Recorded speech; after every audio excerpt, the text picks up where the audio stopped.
मुंबई की रातें आमतौर पर जीवंत होती थीं, शहर की चमकती लाइट्स और गूंजती हंसी से भरी हुई। लेकिन आज की रात कुछ अलग थी। एक अशुभ सन्नाटा शहर पर छाया हुआ था, जैसे प्रकृति भी किसी आसन्न त्रासदी की चेतावनी दे रही हो। आकाश में काले नीले बादल छाए हुए थे, बिजली कभी कभी चमकती और दूर से गर्जन की आवाज सुनाई देती, मानो स्वयं आसमान रो रहा हो। हवा में नमी के साथ एक अजीब सी गंध मिली हुई थी, डर की, पसीने की और खून की। यह वह गंध थी जो आर्या शर्मा के नथुनों में जम चुकी थी, क्योंकि वह तेज कदमों से अंधेरी और सूनी गलियों में भाग रही थी।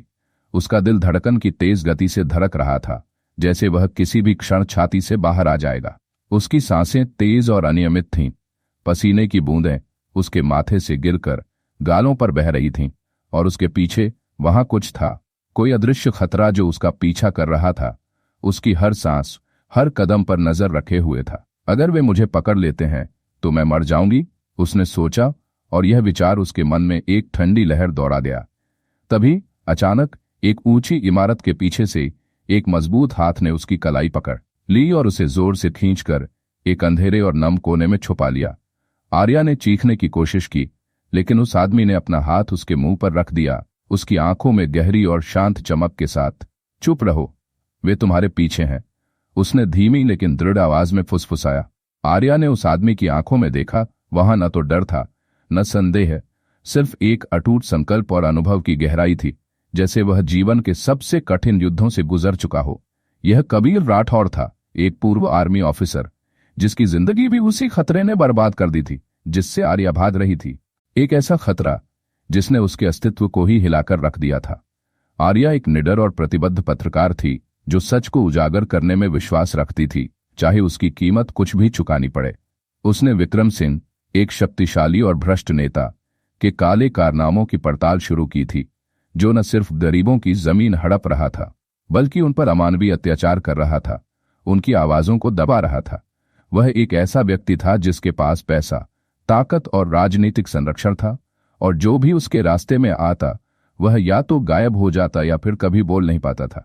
लेकिन आर्या ने हिम्मत दिखाई और अपनी खोज जारी रखी, धीरे धीरे सच के टुकड़े जोड़ती गई। जैसे ही उसने अपनी रिपोर्ट पूरी की और प्रकाशित करने की तैयारी की, उसके ऑफिस में आग लगा दी गई। सारे दस्तावेज और सबूत जलकर राख हो गए। उसकी सहयोगी और करीबी दोस्त नीता, जिसने ही उसे यह केस दिया था, अचानक गायब हो गई। उसका फोन अनुत्तरित रहा और उसके घर के बाहर खून के निशान मिले।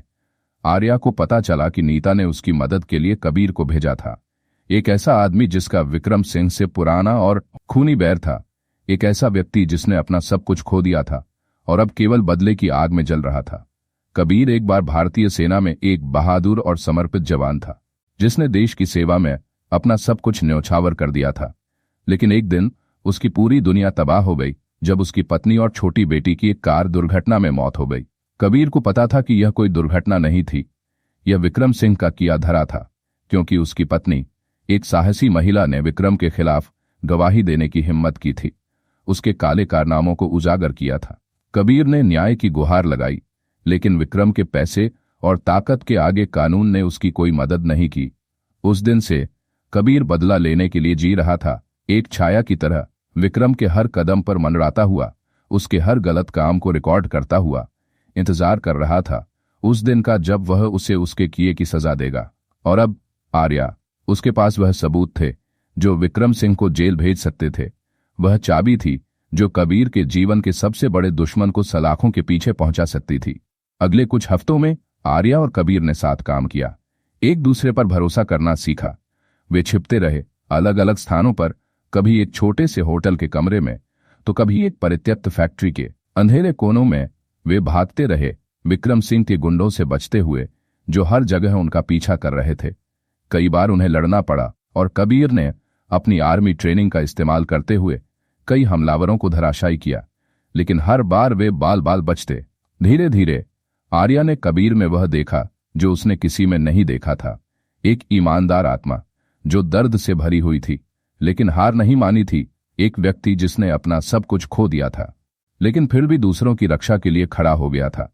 एक रात जब वे एक छोटे से होटल के टूटे फूटे कमरे में छुपे हुए थे, बारिश की आवाज उन्हें घेरे हुए थी, कबीर ने अपना दर्द बांटा।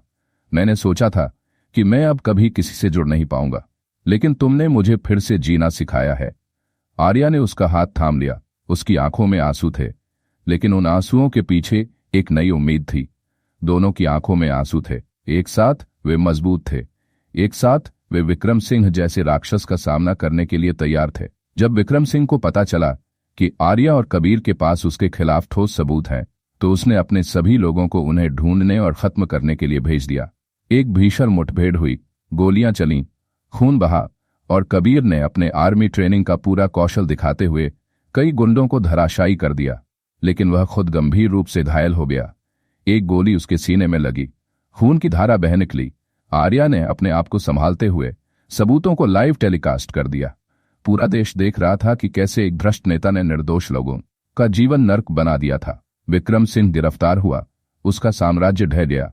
कबीर अस्पताल में था, उसकी हालत गंभीर थी, लेकिन डॉक्टरों ने उसे बचा लिया था। आर्या उसके बिस्तर के पास बैठी, उसके हाथ को थामे हुए, उसकी हर सांस का इंतजार कर रही थी।